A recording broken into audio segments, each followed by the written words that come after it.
Hello friends, स्वागत है आप सभी का हमारे यूट्यूब चैनल पर।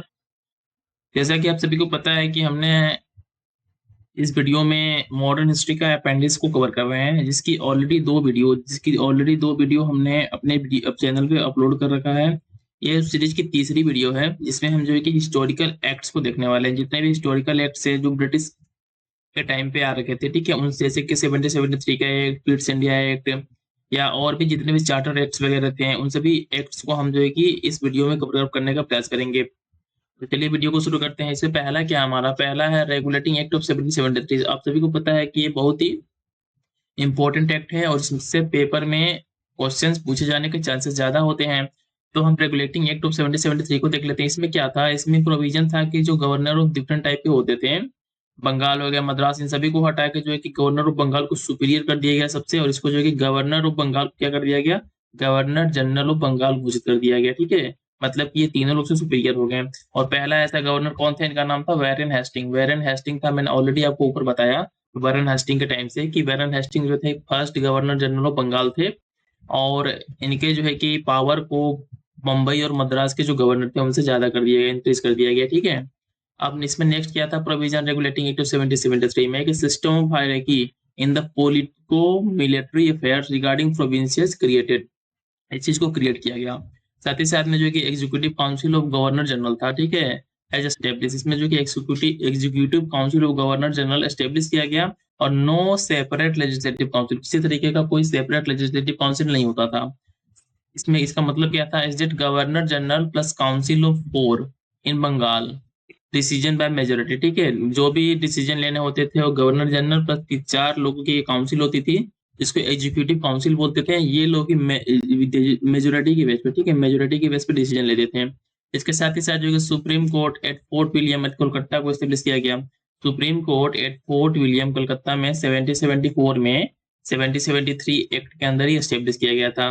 इसमें क्या था, ओरिजिनल एंड एपिटेलेट, ठीक है, jurisdiction and the writ jurisdiction, इसमें बात की गई क्या, original, appellate and the writ jurisdiction की बात की गई।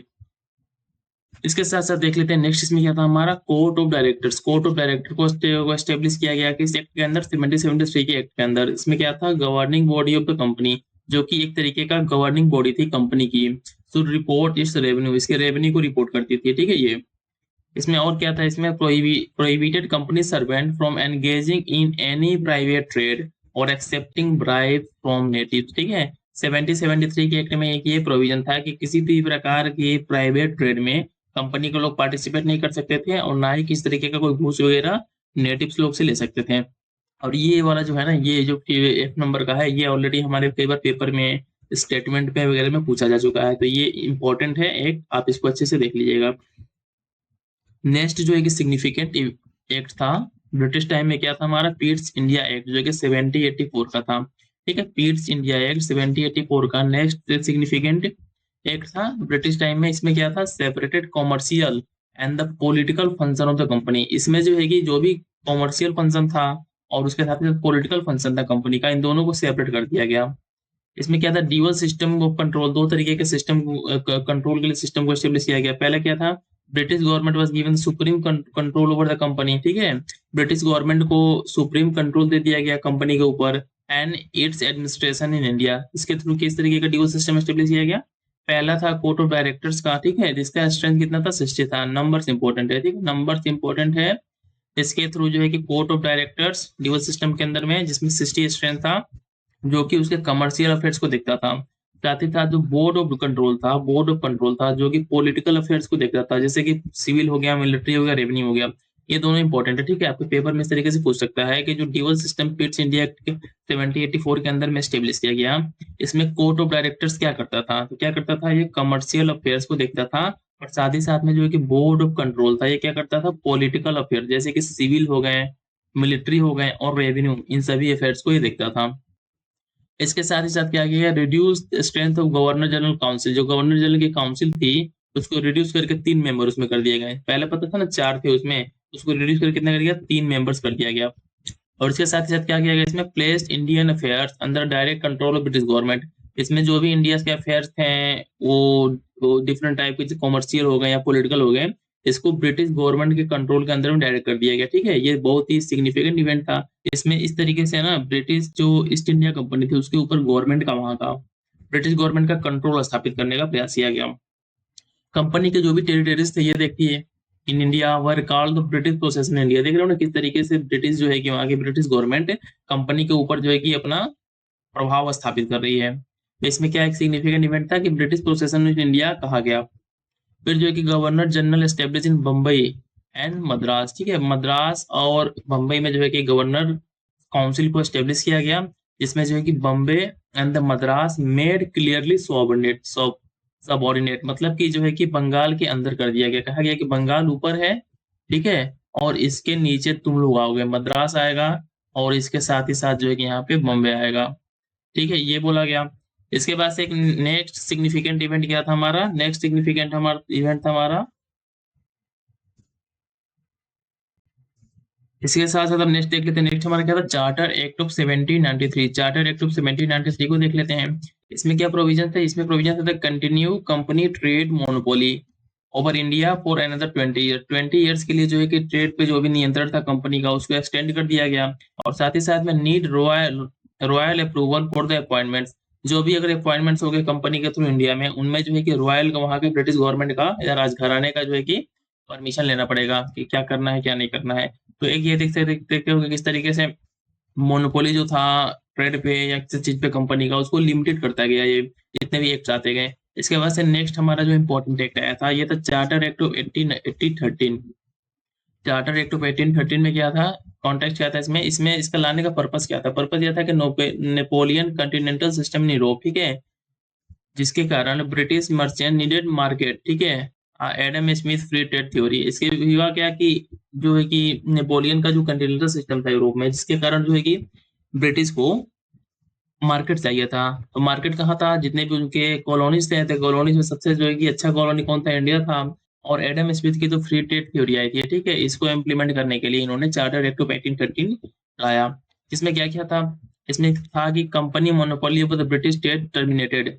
मतलब कि कंपनी का जो मोनोपोली था ब्रिटिश को इंडिया के साथ ट्रेड करने के लिए, उसको टर्मिनेट खत्म कर दिया गया। ठीक है, देख रहे हैं ना, इस तरीके से पेपर में पूछ सकता है कि किस एक्ट के अंदर में कंपनी का monopoly with the British with the Indian Indian trade will be terminated. कौन सा एक्ट था ये, 1813 का ट्रेड था।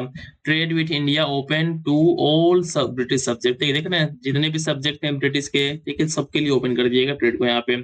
फिर से क्या था, monopoly in trade with China and trade in T with India was kept intact. ठीक है, लेकिन इस तरीके से खत्म नहीं किया गया। जो monopoly in trade with China और ट्रेड इन टी चाय के साथ था, उसको रखा गया अभी 20 ईयर्स के लिए। तो इस तरीके से देख सकते हो कि पूरे तरीके से खत्म नहीं किया गया, कुछ अभी भी मोनोपोली कुछ एरियाज में था। वो एरिया क्या थे, टी का था, साथ ही साथ में ट्रेड विद चाइना का था। उसके साथ ही local government could impose taxes, taxes को इम्पोज करने की छूट दी गई लोकल गवर्नमेंट को on person subject to jurisdiction to Supreme Court. इसमें नेक्स्ट क्या था, प्रोविजन की परमिशन टू क्रिश्चियन मिशनरीज। ठीक है, क्रिश्चियन मिशनरीज को प्रमोट किया गया कि आप आओ इंडिया में और उसके साथ ही साथ यहाँ पे अपने धर्म का प्रचार करो। इसके साथ नेक्स्ट क्या था, इसमें allowed Britisher to settle India.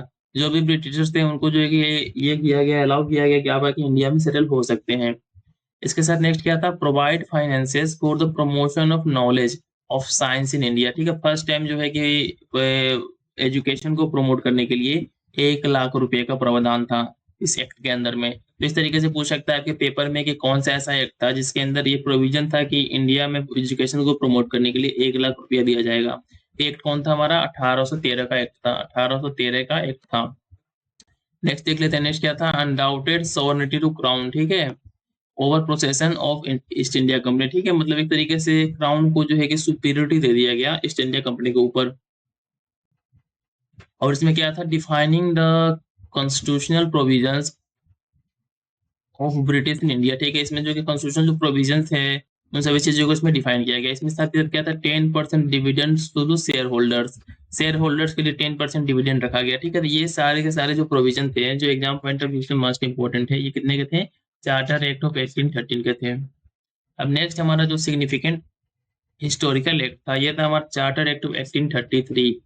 1833 का देख लेते हैं। इसमें क्या था, गवर्नर जनरल ऑफ बंगाल को गवर्नर जनरल ऑफ इंडिया कर दिया गया। ठीक है, गवर्नर जनरल जो बंगाल था इनको जो है कि गवर्नर जनरल ऑफ इंडिया बोल दिया गया। और पहले कौन थे? गो लॉर्ड विलियम बेंटिक, ठीक है। Lord Hasting first governor general of Bengal थे। मैं रिपीट करता हूँ, Lord Hasting first governor general of Bengal थे। साथ ही साथ में first governor general of India कौन थे? विलियम बेंटिक थे। इसके साथ नेक्स्ट इसमें क्या हुआ? First step toward the centralization, centralization का पहला स्टेप लाया गया, मतलब कि जितना हो सके उतना हम सिस्टम सेंट्रलाइज कर देंगे। इसके साथ किया था इसमें बिगिनिंग ऑफ सेंट्रलाइजेशन, ठीक है। एक्ट टूक away legislative power of Bombay and the Madras provinces. तो सेंट्रलाइजेशन किया कैसा गया कि जो तीन वहां पे गवर्नर हुआ करते थे पहले, उनके लेजिस्लेटिव पावर को ले लिया गया। और इस लेजिस्लेटिव पावर किसको दे दिया गया? ये दे दिया गया बंगाल के गवर्नर को। और उनको जो है कि गवर्नर जनरल ऑफ इंडिया बोला जाने लगा। तो देख सकते हो कि सेंट्रलाइजेशन का जो जो फर्स्ट स्टेप था किस एक्ट के अंदर में आया था? ये एक्ट था हमारा 1833 का एक्ट, ठीक है। एग्जाम पॉइंट ऑफ व्यू से बहुत इंपॉर्टेंट है। इसके साथ ही साथ क्या हुआ? Ended activities of East India company as a commercial body, ठीक है। कमर्शियल बॉडी के रूप में पूरी तरीके से, ठीक है, इसको ये खत्म कर दिया गया। Ended activities of East India company as a commercial body, ठीक है। प्योरली एडमिनिस्ट्रेटिव बॉडी, अब इसको क्या बना दिया गया? प्योरली एडमिनिस्ट्रेटिव बॉडी बना दिया गया। इस date the monopoly ended even in China and tea. पूरी तरीके से, ठीक है, पूरी तरीके से जो है कि मैं लिखता हूँ पूरी तरीके से खत्म। पूरी तरीके से क्या हो गया? खत्म हो गया इनका मोनोपोली, पूरी तरीके से खत्म हो गया। देख लो ना यहाँ पे, तो ये इंपॉर्टेंट था और ऑलरेडी कई पेपर में पूछा जा चुका है कि ईस्ट इंडिया कंपनी के मोनोपोली को पूरी तरीके से किस एक्ट के अंदर में खत्म किया गया। तो ये एक्ट था हमारा चार्टर एक्ट ऑफ 1833। इसके साथ ही साथ इसमें और क्या प्रोविजन था कि डेब्ट of company taken over by government of India, ठीक है। जो भी इसके कर्ज वगैरह थे कंपनी के, ठीक है, वो गवर्नमेंट ऑफ इंडिया के द्वारा, ठीक है, चुकाया गया। इसमें नेक्स्ट क्या था? इसमें जो है कि रिकमेंड किया गया कि स्लेवरी को एबॉलिश कर दिया गया। तो 1833 के एक्ट के अंदर ही, ठीक है, 33 के एक्ट के अंदर ही स्लेवरी को इंडिया में एबॉलिश किया गया। इसके साथ ही साथ रिकमेंड किया गया कि no Indians were to be denied employment under the company, later rejected by board of director, ठीक है। इसमें ये प्रोविजंस था कि किसी भी इंडियंस को जो है कि कंपनी में के एज एम्प्लॉय के रूप में रखने के लिए कोई पाबंदी नहीं है। लेकिन बाद में जो है कि जो बोर्ड ऑफ डायरेक्टर था इसने इसको रिजेक्ट कर दिया। इस तरीके से यहाँ पे एक खुल के तो या एक डिस्क्रिमिनेशन किस तरीके से था इनके मन में, ये भी देखने को मिला। इसके पास से नेक्स्ट हमारा जो था चार्टर एक्ट था, ये था 1853 का, ठीक है। 1853 का चार्टर एक्ट था, जिसमें क्या था? Separation of the legislative and executive, ठीक है। इसमें जो है कि लेजिस्लेटिव एंड एग्जीक्यूटिव को अलग अलग कर दिया गया। इसमें क्या था? एस्टेब्लिश इंडियन लेजिस्लेटिव काउंसिल, ठीक है। 1853 चार्टर एक्ट के अंदर में इंडियन लेजिस्लेटिव काउंसिल को एस्टेब्लिश किया गया, जिसके 6 मेंबर्स थे, ठीक है। Function as a mini parliament, ठीक है। मिनी पार्लियामेंट का कंसेप्ट किससे रिलेटेड है? 1853 के एक्ट से रिलेटेड है, ठीक है। बहुत ही जितने भी एक्ट है ना एग्जाम पॉइंट ऑफ व्यू से बहुत ही इंपॉर्टेंट है। इससे एक या दो क्वेश्चन आपके किसी पेपर में, चाहे वो यूपीएससी का पेपर हो, बीपीएससी का पेपर हो, यूपीपीएससी का पेपर हो, जेपीएससी का पेपर हो, हर पेपर में आते हैं। और साथ ही साथ में आपको इसका पीडीएफ आपको हमारे टेलीग्राम चैनल पे मिल जाएगा। इसको जाके आप लोग हमारे चैनल के डिस्क्रिप्शन से ज्वाइन कर लीजिएगा, ठीक है। और अगर वीडियो आप लोग को अच्छा लग रहा हो तो वीडियो को लाइक और चैनल को सब्सक्राइब जरूर कर लीजिएगा। नेक्स्ट देख लेते हैं, नेक्स्ट क्या है हमारा? Local representation. लोकल रिप्रेजेंटेशन का कॉन्सेप्ट किसमें इंट्रोड्यूस किया गया? ये था चार्टर एक्ट ऑफ 1853 में, ठीक है। नॉट इंडियन थ्रू, ठीक है। इसमें जो है कि इन लेजिस्लेटिव काउंसिल कहा गया है कि लोकल रिप्रेजेंटेशन का जो कॉन्सेप्ट था चार्टर एक्ट ऑफ 1853 में इंट्रोड्यूस किया गया। और साथ ही साथ में लेजिस्लेटिव काउंसिल में जो है कि इंट्रोड्यूस किया गया, उसके थ्रू जो है कि 2 मेंबर्स एंड द 4 मेंबर्स, ठीक है, appointed by the government of Madras, Bengal, Bombay and Agra. इन लोगों के द्वारा जो है कि 2 मेंबर लेजिस्लेटिव काउंसिल में और 4 मेंबर जो है कि गवर्नमेंट ऑफ मद्रास, बंगाल, मुंबई और आगरा में अपॉइंट किए गए। तो इनके साथ क्या था? Open examination for selection of civil servants. इसमें जो एक प्रोविजन क्या था कि हम सिविल सर्वेंट्स के जो अपॉइंटमेंट के लिए एग्जामिनेशन लेते हैं, तो उसमें जो सिस्टम होगा क्या होगा? ओपन एग्जामिनेशन का सिस्टम होगा। तो इस तरीके से क्वेश्चन आपके पेपर में पूछ सकता है कि किस एक्ट के अंदर में सिविल सर्विस में अपॉइंटमेंट को ओपन कर दिया गया। तो ये कौन सा एक्ट था हमारा? ये था 1853 का एक, ठीक है, 1853 का एक था। इसके साथ नेक्स्ट देख लेते हैं, नेक्स्ट एक्ट का नाम क्या था? Act for the better government of India, ठीक है, जिसका जो इसको 1858 में और रिवोल्ट ऑफ 1857 के बाद से लाया गया। इसमें क्या प्रोविजन थे? Crown took over from east India company. अब पूरी की तरीके से इंडिया में जो कि क्राउन का शासन हो गया। Crown would appoint governor general and government governor of the presidencies, दोनों का अपॉइंटमेंट कौन करता था? क्राउन करता था। साथ ही साथ में 50 मेंबर काउंसिल ऑफ इंडिया, ठीक है, 15 मेंबर काउंसिल ऑफ इंडिया को अपॉइंट किया गया, जिसका हेड कौन होता था? सेक्रेटरी ऑफ स्टेट होता था। और वायसराय ही एज हिज एजेंट, ठीक है, वायसराय उसके एजेंट के रूप में काम करता था। और पहला वायसराय कौन थे उस समय इंडिया के? इसको जो है कि लॉर्ड कैनिंग, लॉर्ड कैनिंग जो है फर्स्ट वायसराय थे। एंड साथ में इनसे क्या प्रोविजन था कि no representation of Indians in viceroy council, ठीक है, मतलब कि किसी प्रकार का कोई भी रिप्रेजेंटेशन नहीं था वायसराय के काउंसिल में। इसमें नेक्स्ट क्या था? नेक्स्ट था board of control and court of directors, ठीक है, इन दोनों को जो है कि एवलाइज कर दिया, खत्म कर दिया गया। बोर्ड ऑफ कंट्रोल और कोर्ट ऑफ डायरेक्टर्स को खत्म कर दिया गया। इंडियन काउंसिल एक्ट देख लेते हैं 1861, जो है कि ये भी बहुत ही इंपॉर्टेंट एक्ट था। इसके अंदर क्या था? इसके अंदर था कि 3 Indians in legislative council, 3 Indians को जो है कि लेजिस्लेटिव काउंसिल में अपॉइंट किया गया। अब फर्स्ट टाइम इंडियन रिप्रेजेंटेशन, ठीक है, नॉन ऑफिशियल मेंबर थे, नॉन ऑफिशियल मेंबर थे। तो अब देख रहे हो कितने शॉर्ट फॉर्म में हम आपके जितने भी है ना कॉन्सेप्ट आपके मॉडर्न हिस्ट्री के, तो सभी को बहुत शॉर्ट फॉर्म में टिप्सी फॉर्म में यहाँ पे हम आपको, ठीक है, डाल रहे हैं। तो आप इसको देख के ना जितना हो सके उतना फायदा ले सकते हो। नेक्स्ट देख लेते हैं। नेक्स्ट इसमें क्या है कि अच्छा एक नाउ इसमें और क्या प्रोविजन थे? इसमें प्रोविजन था कि तो 3 इंडियंस इन लेजिस्लेटिव काउंसिल होगा, ये एडवाइजरी काउंसिल होगा, और साथ ही साथ में नॉमिनेटेड मेंबर्स होंगे इसमें, ठीक है, इसमें जो है कि एडवाइजरी काउंसिल होगा और ये नॉमिनेटेड मेंबर्स होंगे। इसमें सेकंड क्या था? पोर्टफोलियो सिस्टम को इंट्रोड्यूस किया गया। इसमें 1861 के एक्ट के अंदर में जो है कि पोर्टफोलियो सिस्टम को इंट्रोड्यूस किया गया।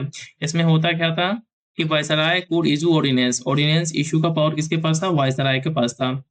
इसके साथ साथ इसमें क्या एक प्रोविजन था, initiated the process of decentralization, decentralization का जो प्रोसेस था इसको स्टार्ट कर दिया गया था इंडियन काउंसिल एक्ट 1861 के अंदर में। और इसके साथ ही साथ restoring the legislative power of Bombay and Madras presidency, Bombay और मद्रास प्रेसिडेंसी का जो लेजिस्लेटिव पावर ले लिया गया था, जो स्टार्ट के एक्ट थे उसके अंदर, इनको जो है कि फिर से रिस्टोर किया गया।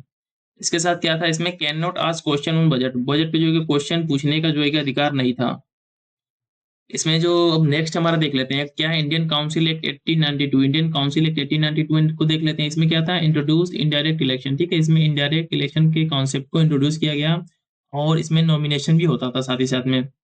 इसमें increase size of the legislative council, जो लेजिस्लेटिव काउंसिल था उसके साइज को इंक्रीज कर दिया गया। और साथ ही साथ में क्या किया गया? इंडियन काउंसिल एक्ट 1892 में क्या किया गया? Enlarge function of the legislative, ठीक है, enlarge the function of the legislative council, power of discussing budget, जो पहले जो है कि बजट पे क्वेश्चन नहीं पूछ सकते थे, लेकिन इस काउंसिल एक्ट के अंदर में क्या प्रोविजन था कि बजट पे क्वेश्चन डिस्कस भी कर सकते थे। And the addressing question to the executive still can not vote, लेकिन वोट देने का अधिकार नहीं था उस पर, ठीक है, वोटिंग नहीं होगी उस बजट पे।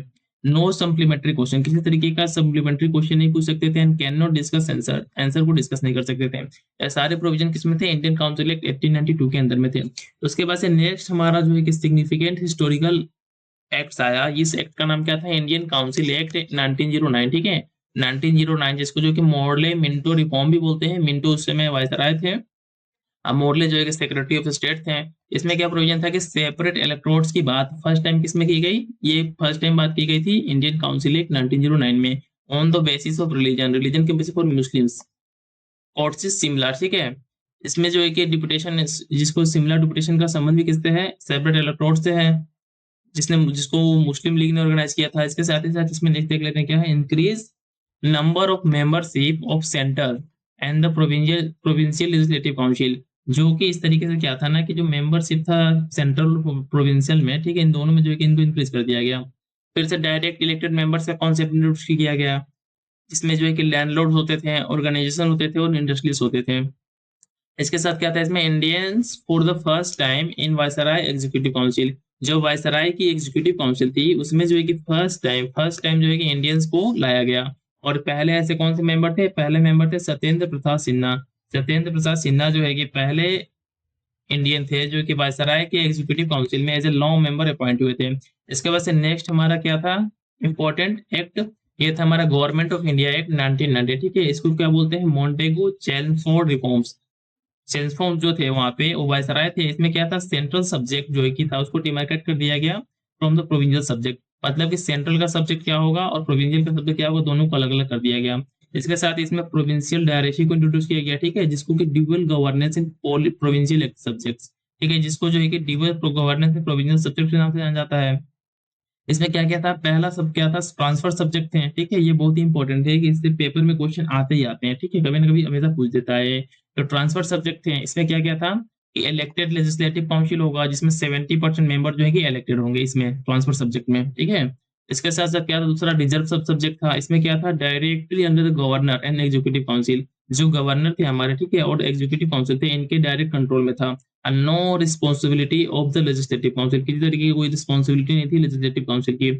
इसमें नेक्स्ट क्या था, इसमें रिस्पॉन्सिबल गवर्नमेंट की बात की गई, ठीक है, जो कि लेजिस्लेटिव काउंसिल था, जिसमें जो कि डायरेक्ट इलेक्शन प्रोविंशियल लेवल पे होता था। इसके साथ ही साथ जो है कि legislative council can introduce bill and reject bill, ठीक है, ये दोनों कर सकता था, कि लेजिस्लेटिव काउंसिल जो है कि बिल को इंट्रोड्यूस भी कर सकता था, और जो है कि बजट को जो है कि रिजेक्ट कर सकता था।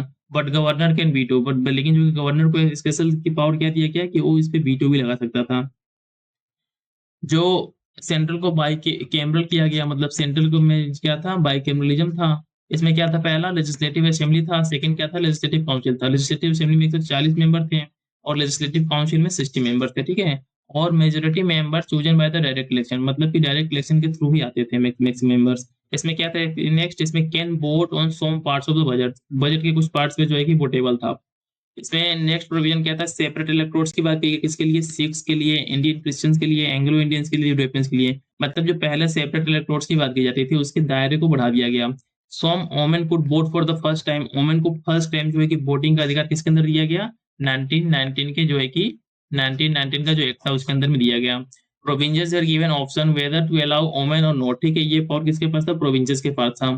Salary of the secretary of India from India, ठीक है, सैलरी जो था सेक्रेटरी ऑफ इंडिया का इंडिया से दिया जाने का प्रोविजन था इसमें। इसमें तो क्या था, 3 of the 6 members of the viceroy executive council will be Indians, ठीक है, वायसराय का जो एग्जीक्यूटिव काउंसिल था उसमें से 6 में से 3 मेंबर जो कि इंडियंस होते थे।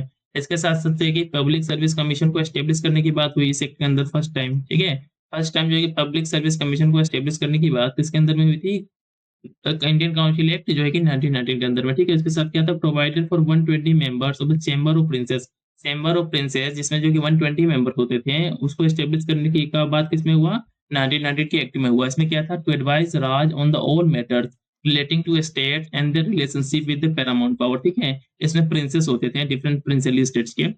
ICS exam to be held in India, India में जो है कि इंडियन सिविल सर्विसेज का एग्जाम हेल्ड होगा, और इंग्लैंड में भी सेपरेटली हेल्ड होगा। ऑफिस ऑफ स्पीकर और डिप्टी स्पीकर एस्टेब्लिश किसके अंदर में, office of speaker and deputy speaker किसके अंदर में एस्टेब्लिश किया गया था, 1919 के एक्ट के अंदर में एस्टेब्लिश किया गया था। अब इसमें जो एक सिग्निफिकेंट इवेंट क्या था इसके बीच में, यह आया था कम्युनल अवार्ड। कम्युनल अवार्ड क्या था, 1932 में रामसे मैकडोनाल्ड के द्वारा अनाउंस किया गया था। इसमें क्या था, सेपरेट इलेक्ट्रोड्स की बात किसके लिए की गई, फॉरवर्ड कास्ट के लिए बात कर गई, डिप्रेस्ड क्लास के लिए बात की गई, मुस्लिम्स के लिए, बुद्धिस्ट के लिए, सिख्स के लिए, इंडियन इंडियन क्रिश्चियंस के लिए, और एंग्लो इंडियंस के लिए, इतने लोगों के लिए जो है कि कम्युनल अवार्ड में सेपरेट इलेक्ट्रोड्स की बात की गई। अब इसके बाद से नेक्स्ट देख लेते हैं, नेक्स्ट क्या था हमारा, गवर्नमेंट ऑफ इंडिया एक्ट 1935, बहुत इंपॉर्टेंट है, ठीक है, क्योंकि मैक्सिमम हमारे कॉन्स्टिट्यूशन के प्रोविजंस भी इसी से लिए गए हैं। तो देख लेते हैं, establish all India federation, all India federation को स्टेब्लिश करने की बात हुई। साथ ही साथ में ब्रिटिश प्रोविंसेस विरुद्ध प्रिंसिपली स्टेट, ठीक है, मतलब कि British provinces plus principally states को मिला के एक ऑल इंडिया फेडरेशन को एस्टेब्लिश करने की बात किसके अंदर में हुई, 1935 के अंदर में हुई, लेकिन ये फेल हो गया था। इसमें 3 लिस्ट थी, इसमें 3 लिस्ट बोला गया, कौन कौन सा, फेडरल लिस्ट, ठीक है, इसके साथ प्रोविंशियल लिस्ट था, एक तो कंकरेंट लिस्ट जो कि ऑलरेडी हमारे कॉन्स्टिट्यूशन में इससे लिया गया है। इसके साथ ही लेजिस्लेटिव पावर की बात की गई, ठीक है, जिसके किसके पास था, वायसराय के पास था, अभी भी हमारे कॉन्स्टिट्यूशन में है। इसमें क्या इंट्रोड्यूस किया गया, प्रोविंशियल ऑटोनॉमी इंट्रोड्यूस किया गया, ठीक है, और ये कॉन्सेप्ट अभी भी हमारे कॉन्स्टिट्यूशन में है, जो एज ए फेडरल स्ट्रक्चर के फॉर्म में है। बाइकैमरलिज्म था, ठीक है, इसमें 6 से 11 जो है कि प्रोविंसेस में बाइकैमरलिज्म था, 11 प्रोविंसेस टोटल थे, उसमें से 6 में जो है कि बाइकैमरलिज्म था, मतलब कि लेजिस्लेटिव काउंसिल और लेजिस्लेटिव असेंबली। इसके साथ ही साथ इसमें डायरेक्सी एट द सेंटर, सेंटर में जो है कि डायरेक्सी को इंट्रोड्यूस किया गया। इसमें जो है कि एक रिजर्व लिस्ट होता था, एक ट्रांसफर लिस्ट होता था।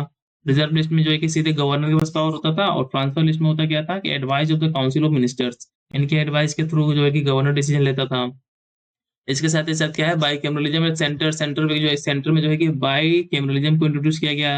इस तरीके से direct election to council of state होते थे, जिसको ये कि राज्यसभा के रूप में जानते हैं आज हम लोग। फिर indirect election to the federal assembly, जिसको आज हम जो कि लोकसभा के रूप में जानते हैं। एस्टेब्लिश फेडरल कोर्ट को एस्टेब्लिश करने की बात हुई। साथ ही साथ में क्या इसमें प्रोविजन था, gave power to governor general to appoint and remove governors of the RBI. RBI के गवर्नर को रिमूव करने का पावर, साथ ही साथ अपॉइंट करने का पावर किसके पास था, गवर्नर जनरल के पास था। और आरबीआई को एस्टेब्लिश किया गया था आरबीआई एक्ट 1934 के, ठीक है, गवर्नमेंट ऑफ इंडिया एक्ट के अंदर में इसको एस्टेब्लिश नहीं किया गया था, इस बात को ना भूलिएगा। इसको एस्टेब्लिश किया गया था 1934 में, एक एक आया था आरबीआई का, इसके अंदर इसको अपॉइंट किया गया था, इसको एस्टेब्लिश किया गया था। फिर साथ ही साथ में establish public service commission, both provincial and federal, दोनों लेवल पर जो है कि पब्लिक सर्विस कमीशन को एस्टेब्लिश किया गया। नेक्स्ट क्या है हमारा, abolish Council of India. Council of India को एबोलाइज कर दिया गया, जिसको जो है कि गवर्नमेंट ऑफ इंडिया एक्ट 1858 के अंदर में जो है कि एस्टेब्लिश किया गया था। इसके साथ साथ क्या था, propose separation of Burma from the British India. Burma को जो है कि ब्रिटिश इंडिया से अलग करने की बात भी इसमें हुई थी। Joint sitting of both the chambers in certain signatures, ठीक है, ये भी कॉन्सेप्ट हमारे कॉन्स्टिट्यूशन में भी है। इसके साथ साथ क्या था, extended separate electrodes to women, women तक को जो है कि at federal level also and the labour, labour और ओमेन को जो है कि सेपरेट इलेक्ट्रोड देने की बात इसमें हुई। इसके बाद से नेक्स्ट सिग्निफिकेंट इवेंट हमारा क्या हुआ, 1950 1935 के एक्ट के बाद से वेबल प्लान आया 1945 में। इसमें क्या प्रोविजन थे, तो sort out the deadlock between the Indian national Congress and the Muslim league के बीच में जो भी डेडलॉक था उनको सॉर्ट आउट करने के लिए जो है कि वेबल प्लान को लाया गया। ये फेल हो गया था क्योंकि इनके बीच में कोई सेटलमेंट नहीं हो पाया था। इसके बाद से नेक्स्ट हमारा और लास्ट एक्ट था इंडियन इंडिपेंडेंस एक्ट 1947। इसके कुछ प्रोविजन देख लेते हैं। इसमें कोई कि इंडिया को as a declare independent sovereign state के रूप में डिक्लेयर किया गया। इसके साथ ही साथ जो है कि office of secretary of state of India को एवलाइज कर दिया गया है, जो पोस्ट था हमारे, जिसको जो है कि गवर्नमेंट ऑफ इंडिया 1858 के अंदर में स्टेब्लिश किया गया था। इसके साथ साथ कुछ इसमें प्रोविजंस है जो इतना इंपॉर्टेंट है नहीं। इस तरीके से इस वीडियो में हम लोगों ने जितने भी इंपॉर्टेंट एक्ट थे ब्रिटिश टाइम में, ठीक है, जितने भी इंपॉर्टेंट एक्ट थे ब्रिटिश टाइम में उन सभी को कवर कर लिया। तो ये वीडियो यदि आप लोग को अच्छी लगी हो तो वीडियो को लाइक और चैनल को सब्सक्राइब जरूर कर लीजिएगा, ठीक है। अब मिलते हैं हम लोग नेक्स्ट वीडियो में, जिसमें हम लोग जो है कि गवर्नेंस सिस्टम को, ब्रिटिश टाइम में जो भी गवर्नेंस सिस्टम था इसको कंप्लीट करेंगे। Thanks for watching.